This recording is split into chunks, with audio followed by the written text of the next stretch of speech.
When I started the injection, it was so strong that I got to a point where I called many of my ex-girlfriends to tell them how sorry I was for being a guy back then.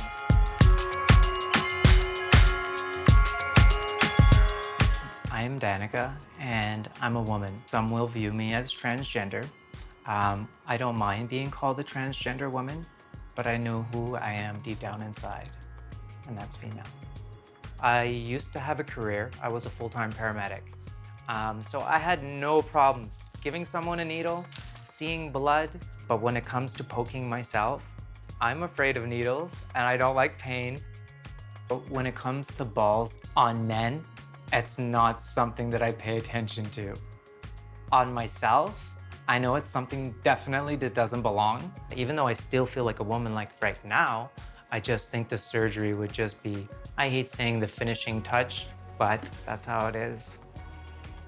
Gender reassignment surgery is a very complex undertaking because it takes a significant amount of skill and knowledge, but an entire team and program built to support these people. So you need surgeons and hormone doctors and psychiatrists to build an entire program. For me, as a trans guy transitioning, it's way more important than you think to be able to express your own personal gender identity.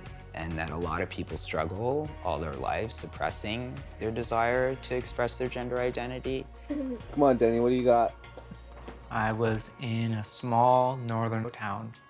As soon as I began to cross-dress, I got threatened. I started getting assaulted. I remember getting beaten up in the middle of the afternoon.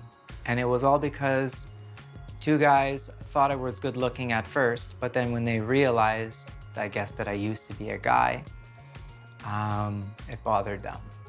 For a trans woman, there are a lot of things that need to be considered around their safety, especially physically. It's such a huge life event and change that even at various stages in the process, the person's attitude could completely shift because it's scary. My nose has been broken about 6 times.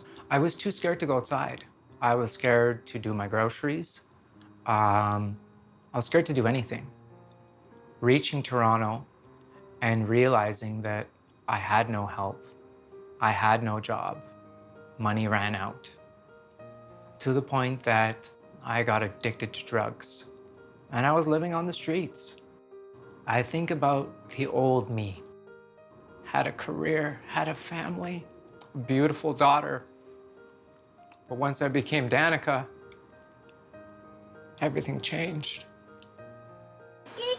Choo-choo! Losing my daughter was the hardest.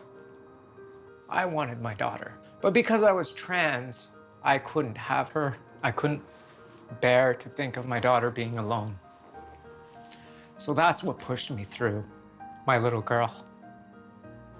Every day that it gets too tough, I think of her. And I think that one day we'll be back together. But everything takes steps, right? So I cleaned my life up. We'll meditate first, so sit. I've been clean for 2.5 years. I quit smoking. I'm doing well, I don't drink. Started doing yoga daily. My daughter, I know eventually she'll be with me. And having that thought helps me keep the strength to move forward.